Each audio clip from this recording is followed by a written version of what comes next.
ओम श्री परमात्मने नमः। यथार्थ गीता अध्याय 18 श्लोक 39, 40 और 41। यत् अग्रे च अनुबंधे च सुखम मोहनम आत्मन निद्रालस्य प्रमादोत्थम तत् तामसम उदाहृतम न तत् अस्ते पृथिव्याम वा दिवि देवेषु वा पुनः सत्वं प्रकृतिजे मुक्तं यत् ये स्यात् त्रिविगुणे ब्रह्माण क्षत्रिय विषां शूद्राणां च परन्तप कर्माणि प्रविभक्तानि स्वभाव प्रभवे गुणे। भगवान बोले, अर्जुन सुन, जो सुख भोग काल में तथा परिणाम में भी आत्मा को मोहित करने वाला है, वह निंद्रा, आलस्य और प्रमाद से उत्पन्न सुख तामस सुख कहा गया है। और पृथ्वी में या आकाश में तथा देवताओं में अथवा इनके सिवा और कहीं भी ऐसा कोई भी सत्व नहीं है जो प्रकृति से उत्पन्न इन तीनों गुणों से रहित हो। ये तीनों गुण सबके अंदर होते हैं। और हे परंतप अर्जुन, जैसे ब्राह्मण, क्षत्रिय और वैश्य के तथा शूद्रों के कर्म स्वभाव से उत्पन्न गुणों के द्वारा विभक्त किए गए हैं।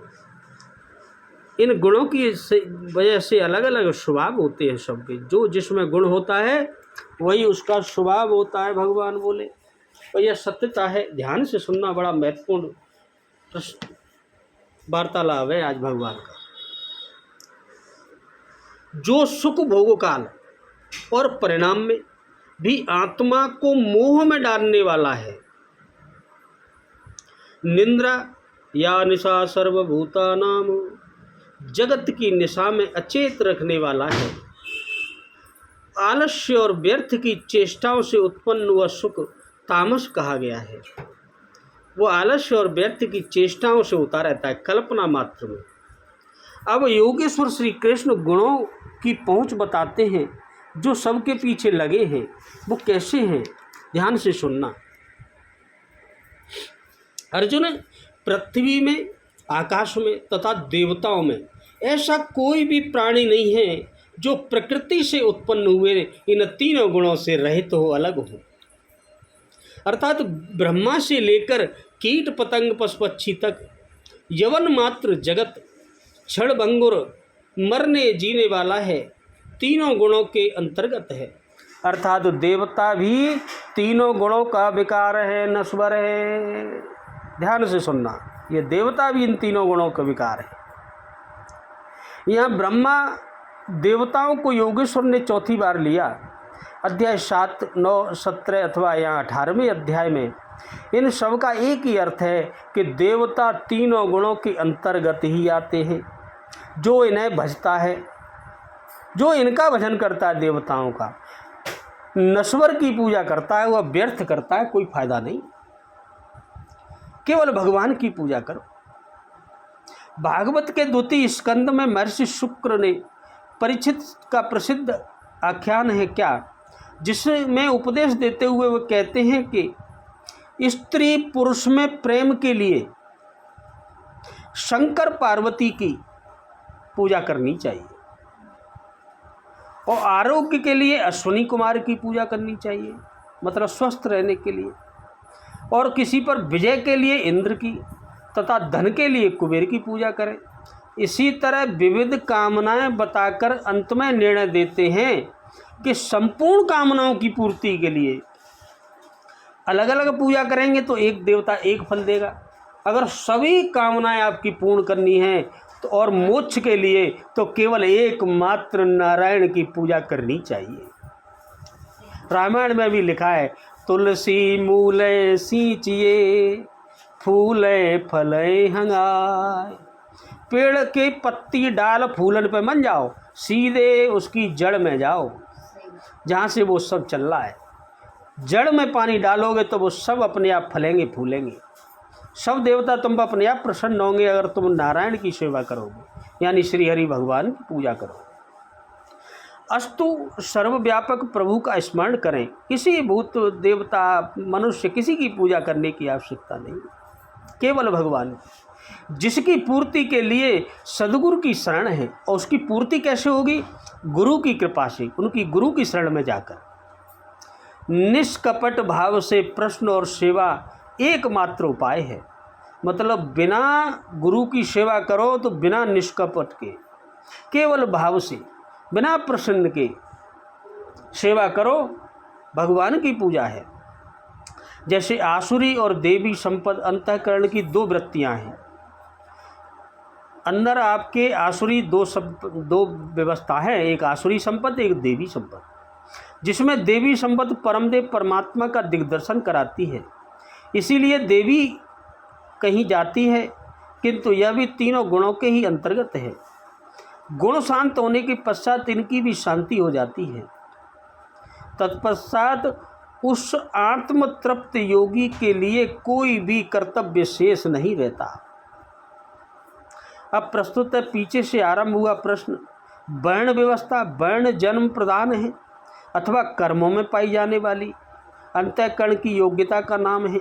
अब ध्यान देना, जो वर्ण का दुनिया में हल्ला मचा रहता है, ब्राह्मण क्षत्रिय वैश्य शूद्र, इस पर भगवान क्या कह रहे हैं, ध्यान से सुनना। हे परंतप अर्जुन, जैसे ब्राह्मण क्षत्रिय वैश्य और शूद्र के कर्म स्वभाव से उत्पन्न गुणों द्वारा विभक्त किए गए हैं, वो व्यक्ति के स्वभाव पर डिपेंड है। किसी में भी ये विस्तृति हो सकती है, कोई भी ब्राह्मण हो सकता है, कोई भी क्षत्रिय, कोई भी वैश्य, कोई भी शूद्र, वो हो सकता है उसके गुण से ही, स्वभाव से। स्वभाव में सात्विक गुण होगा तो आप में निर्मलता होगी, निर्मल होंगे आप, ध्यान करेंगे भगवान का, ध्यान समाधि की क्षमता होगी आपको। और तामसी गुण होगा तो आप में आलस्य होगा, निंद्रा होगी, प्रमाद होगा, मतलब चिंता करते रहोगे, फालतू के पड़े पड़े सोते रहोगे। और आलसी जो व्यक्ति होता है उसमें तमोगुण होता है, वो शूद्र की स्थिति का है। उसी स्तर से आप से कर्म भी होगा और इसी हिसाब से आप कर्म करोगे। जो गुण कार्यरत है वही आपका वर्ण है, स्वरूप है। इसी प्रकार अर्ध सात्विक और अर्ध राजस से एक वर्ग बना है, क्षत्रिय का है। इसमें सात्विक भी है और राजस भी है, वह क्षत्रिय है। और आधा से कम तामस तथा विशेष राजस से द्वितीय वर्ग बना है, वैश्य। इन प्रश्न को योगेश्वर श्री कृष्ण ने यहाँ 5वीं बार लिया है। अध्याय 2 में इन 4 वर्णों में से एक क्षत्रिय का नाम लिया कि क्षत्रिय के लिए युद्ध से श्रेयतर कोई मार्ग नहीं है। युद्ध किससे? अपने अंतर के विकारों से, बाहर मारकाट नहीं करनी है। तीसरे अध्याय में उन्होंने कहा कि दुर्लभ गुण वाले के लिए भी उसके स्वभाव से उत्पन्न योग्यता के अनुसार धर्म में प्रवृत्त होना, उसमें मर जाना भी परम कल्याणकारी है। दूसरों की नकल करना भयावह है, किसी को देख के आप मत करो, आपके अंदर कौन सा गुण उसके हिसाब से करो।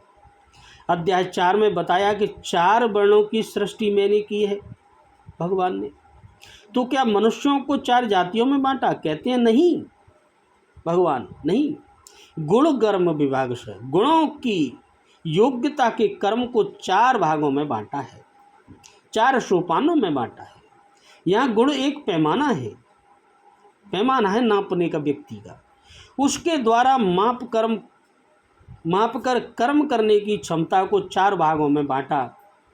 श्री कृष्ण के शब्दों में कर्म एकमात्र अव्यक्त पुरुष की प्राप्ति की क्रिया है, ईश्वर प्राप्ति का आचरण आराधना है। भगवान कैसे प्राप्त मिलेंगे? आराधना से, जिसकी शुरुआत मात्र एक इष्ट में श्रद्धा से होती है। वो कैसे होगी? श्रद्धा से। वो आगे कैसे होगी? चिंतन की विधि विशेष है, चिंतन करके उनकी चिंता से, जिसे पीछे बताया आए हैं। इस यथार्थ कर्म को 4 भागों में बांटा। अब कैसे समझें कि इसमें कौन से गुण हैं और किस श्रेणी के हैं, इस पर यहाँ कहते हैं भगवान। अब वो सुनो ध्यान से। मन का समन इंद्रियों का दमन, पूर्ण पवित्रता, मन की, वाणी की और शरीर को इष्ट के अनुरूप तपाना, क्षमा भाव हो जिसके अंदर, मन, इंद्रियों और शरीर की सर्वथा सरलता, आस्तिक बुद्धि, आस्तिक यानी भगवान में विश्वास रखने वाला, अर्थात एक इष्ट में सच्ची आस्था, एक इष्ट में भगवान में केवल, ज्ञान अर्थात परमात्मा की जानकारी का संचार, विज्ञान अर्थात परमात्मा से मिलने वाले निर्दोषों की जागृति एवं उसके अनुसार चलने की क्षमता, यह सब स्वभाव से उत्पन्न हुए ब्राह्मण के कर्म हैं। यही है ब्राह्मण, जो सबसे उच्च है, जो भगवान के नज़दीक है।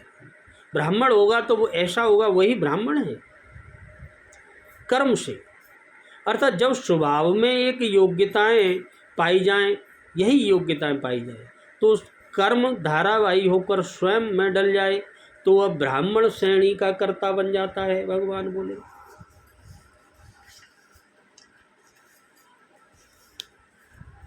अब यह प्रश्न ब्राह्मण तक बताया, अब आगे श्लोकों में और बताएंगे। अभी सुने, निंद्रा, आलस्य और प्रमाद जनित सुख कौन सा है और वह भोगकाल में तथा परिणाम में आत्मा को मोहित करने वाले कैसे है। निंद्रा के समय मन और इंद्रियों की क्रिया बंद हो जाने के कारण थकावट से होने वाले दुख का अभाव होने से तथा मन और इंद्रियों को विश्राम मिलने से जो सुख की प्रतीति होती है कि बड़ा आराम है, उसे निंद्रा जनित सुख कहते हैं। वह सुख जितनी देर तक निंद्रा रहती है उतनी ही देर तक रहता है, निरंतर नहीं रहता है। इस कारण यह क्षणिक है। इसके अतिरिक्त उस समय मन, बुद्धि और इंद्रियों में प्रकाश का अभाव हो जाता है, किसी भी वस्तु का अनुभव करने की शक्ति नहीं रहती। इस कारण वह सुख भोगकाल में आत्मा को यानी अंतःकरण और इंद्रियों को तथा इनके अभिमानी पुरुष को मोहित करने वाला है, और इस सुख की आसक्ति के कारण परिणाम में मनुष्य को अज्ञान में वृक्ष, पहाड़ आदि जड़ योनियों में जन्म ग्रहण करना पड़ता है। ऐसे व्यक्ति क्या बनते हैं? पेड़ पौधा, पहाड़। अतएव यह परिणाम में भी आत्मा को मोहित करने वाला है। इसी तरह समस्त क्रियाओं का त्याग करके पड़े रहने के समय जो मन, इंद्रिय और शरीर के परिश्रम का त्याग कर देने से अब आराम की सी प्रतीति होती है कि आराम है, वह आलस्य जनित सुख है। आलस्य जनित सुख है, वो सुख नहीं है। वह भी निंद्रा जनित सुख की भांति मन, इंद्रियों में ज्ञान के प्रकाश का अभाव करके भोग काल में उन सब को मोहित करने वाला है तथा मोह और आसक्ति के कारण जड़ योनियों में गिराने वाला होने से परिणाम में भी मोहित करने वाला उसका बुरा ही बुरा होता है। मन बहलाने के लिए आसक्तिवश की जाने वाली व्यर्थ क्रियाओं का और ज्ञानवश कर्तव्य कर्मों की अवहेलना करके उनके त्याग का कर देने का नाम प्रमाद है।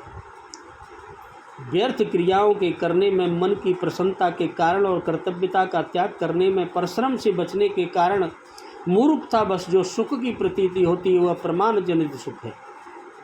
प्रतीति होती है कि इसमें सुख है, काम में छोड़ के बैठे हैं, आनंद आ रहा होना करने का, हम पे ना आया परेशानी हो। जिस समय मनुष्य किसी प्रकार मन बहलाने की व्यर्थ क्रिया में संलग्न हो जाता है, जैसे इंस्टाग्राम, फेसबुक, उस समय उसे कर्तव्य का कुछ भी ज्ञान नहीं रहता कि मुझे क्या करना चाहिए। उसकी विवेचन शक्ति मोह से ढक जाती है और विवेक शक्ति के आच्छादित हो जाने से ही कर्तव्य की अवहेलना होती रहती है। काम करने के उसे भूल जाता है, करता ही नहीं है। इस कारण वह प्रमाद जनित सुख भोग काल में उसे लगता है कि मैं सुख भोग रहा हूँ, आत्मा को मोहित करने वाला है, और उपयुक्त व्यर्थ कर्मों में अज्ञान और आसक्तिवश होने वाले झूठे, कपट, हिंसा आदि पाप कर्मों का और कर्तव्य कर्मों के त्याग का फल भोगने के लिए ऐसा करने वालों को काय में जन्म मिलता है पता है? शूकर, कुकर आदि नीच योनियों की और नरकों की प्राप्ति होती है। इससे यह परिणाम में भी आत्मा को मोहित करने वाला है।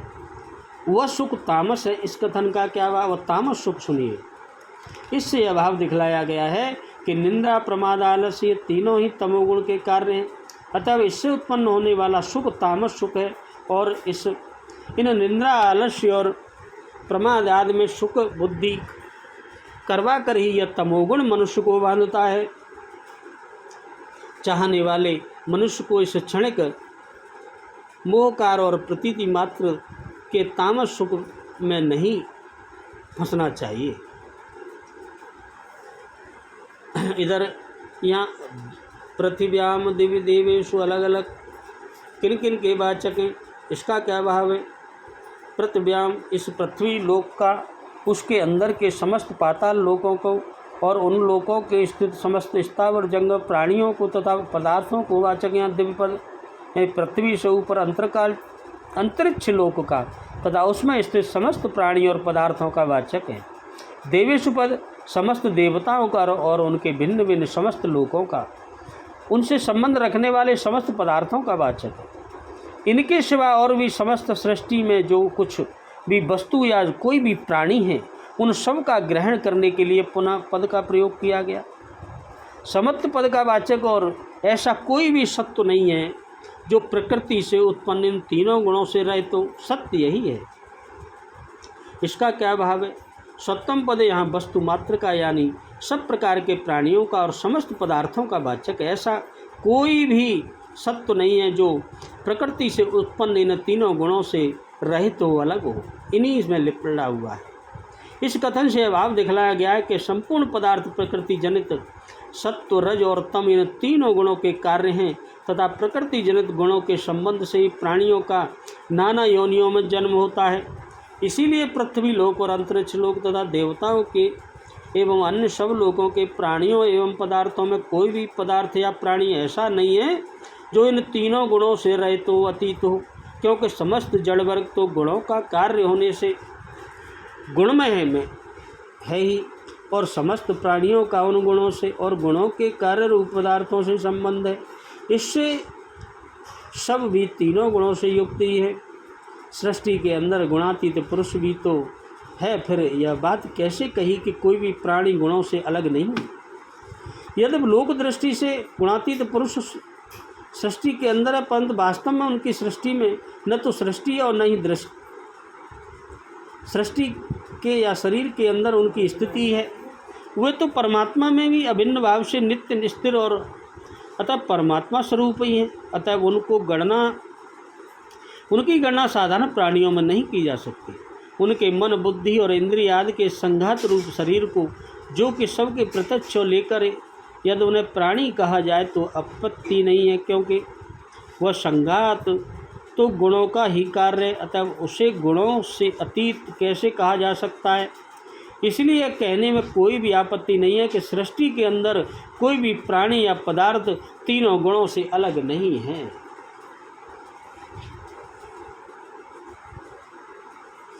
संन्यास और त्याग का तत्व अलग अलग जानने की इच्छा प्रकट की थी। अतः दोनों का तत्व समझाने के लिए पहले इन विषयों पर विद्वानों की सहमति बतलाकर चौथे से 12वें श्लोक तक मत के अनुसार त्याग और त्याग के लक्षण बतलाए। तदनंतर 13वें का निरूपण करके संन्यास में महासायक सत्वगुण को ग्रहण और उसके विरोधी राज एवं तम गुण का त्याग बताया। भगवान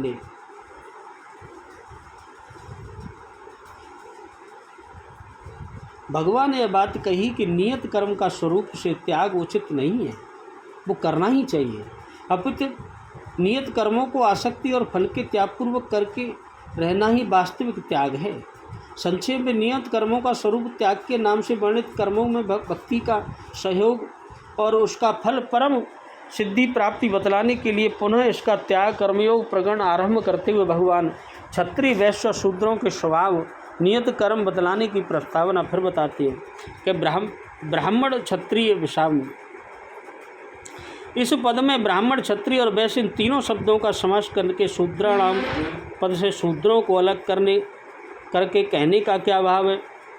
जैसे ब्राह्मण, क्षत्रिय और वैश्य ये तीनों ही द्विज हैं, तीनों का ही यज्ञोपीत धारण पूर्वक वेदाध्ययन में और यज्ञादि वैदिक कर्मों में अधिकार है। इसी हेतु ब्राह्मण, क्षत्रिय और वैश्य इन तीनों शब्दों का समास किया गया। सूत्र यानी द्विज नहीं है।